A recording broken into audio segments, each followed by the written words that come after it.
Well, good afternoon, YouTube. This is Chuck, and I'm back with another one. It's Wednesday, November 29th, and after last Monday, after I shot my other video, my last video about my clunk in my truck, and I went ahead and ordered the parts from Rock Auto, and they're here already. So, what did I order? Well, I ordered, first of all, door striker plates. There's what they look like in the package. There's what the old one looked like I took off. And I got this one already installed. And I'll go install the other one. It only takes a minute. All you need is a Torx T50 socket with a ratchet. And that's all you need to change them. It only takes a minute. Give you a little pro tip though. If you're going to do that, take a pencil and trace around the outside of that.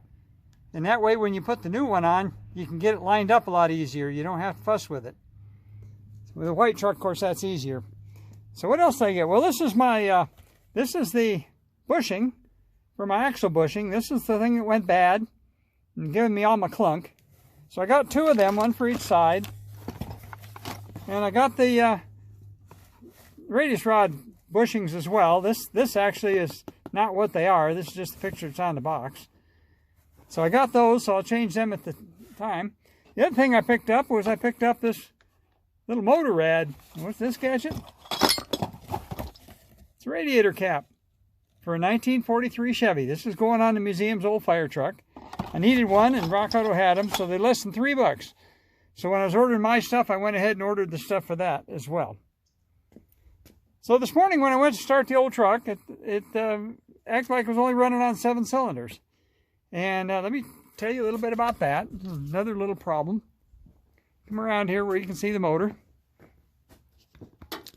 So one of the problems I had with it when I was having all those issues with trying to make it run was it was running rich and it was fuel fouling the plugs. And that's kind of what it acted like it did this morning. And although I haven't had a problem with that in well over a year.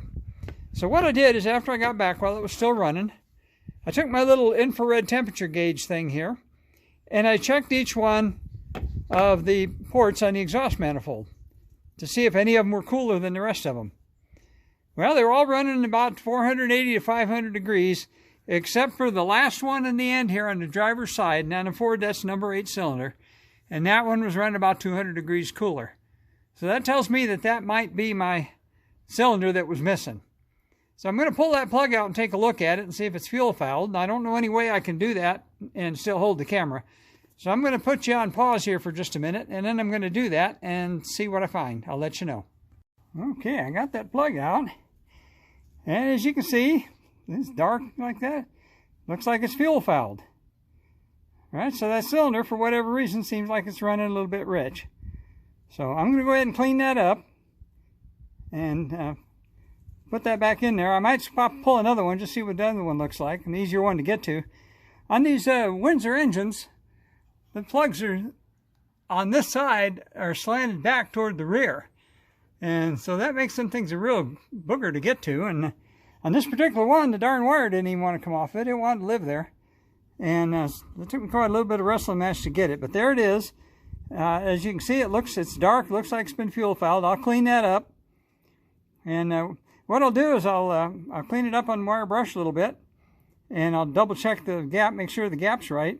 And then I'll spray a little WD-40 in there to wash anything that's loose out of there. Or maybe some carb cleaner, probably carb cleaner.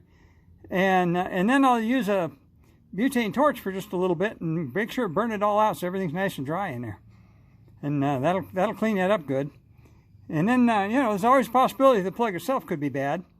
So what I'll do is I'll probably swap one out from a different cylinder that looks better. But I'll get back with you here in a minute and show you the outcome.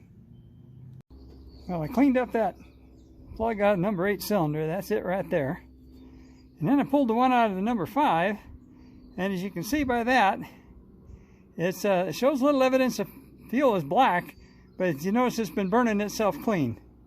So you can see the electrode and stuff has been burning itself clean. So the thing's still running rich. I'm going to swap those. I'm going to clean this other plug and swap that thing. I should go clean the rest of them, but I don't have time to do that today.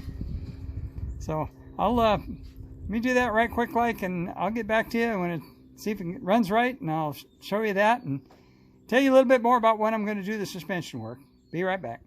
Well, there you go, YouTube. That was my issue. That one spark plug way back there in the corner, and it's a little bit hard to get to. And that, look right down there, you can actually kind of see that brake thing I showed you in the last video. Right there on the side of the frame. That's called a little revving up right there. It's called a flare, and the computer does that. But as you can well imagine, I spent a lot of time hanging over the front of this truck. So let me give you a little pro tip on that. I got my fender cover there. I poked a little hole right there for the hood latch. Normally I put a cap over that so I don't gouge myself. I've torn myself up before. I got that old man skin, and boy, I binged myself up pretty easy. But because you got to lean across that so much, I actually fold up an old shop towel and put what I call a car towel, and lay that across there. It's just an old bath towel that got thrown away. And of course I got my spark plug socket and ratchet there. But there it is, it's idle and pretty smooth again. It's not missing, so that's what my problem was. So let me tell you a little bit about what I plan to do on the suspension. I got the parts to fix that now, but that's going to be quite a project. Now, it's already Wednesday, and tomorrow we're going to go down to the big city, make a Costco run, so we're going to be out of town. Got a storm coming through tonight, actually, and then we got another one coming through Saturday that's supposed to dump us about 3 inches of snow. So we're going to have to wait till that clears up. And then there's a bunch of stuff on the docket for next week, including I've got a cardiac stress test. See, that thing's still revving and slowing down a little bit. Computer's adjusting that. But so Monday I got a cardiac stress test. Haven't had one of those in a few years. And then got to get ready for the light parade, which is on Saturday the 9th. So long range forecast says we're supposed to get some good weather after that. So that's when I'll probably try to get this done. I'm going to wait till I get 2-3 days of good weather because I'm not sure how long it's going to take. I've watched several YouTube videos on it, and it doesn't look too awful difficult. I think I can do it. And I think I figured out a way to not need the ball joint press. Figured out a way I can do it for this job. But anyway, that's where I'm at. Truck's running. Got my door. I'm going to put my other door striker pin on there, and then that little project will be taken care of. So as I always tell you, take care of each other, love each other. If you hear that little whine in the background, by the way, when the truck runs, that's the power steering pump. And these things have a tendency to do that when they get old. It still works, it just makes a little noise. One of these days, maybe if I get a few bucks extra, I'll change that out. But anyway, that's where I'm at right now. I hope the light was right on this now that the sun's coming out. Try one more look at that old motor, and I'll be back again with another one. So right now, I'll just tell you peace out.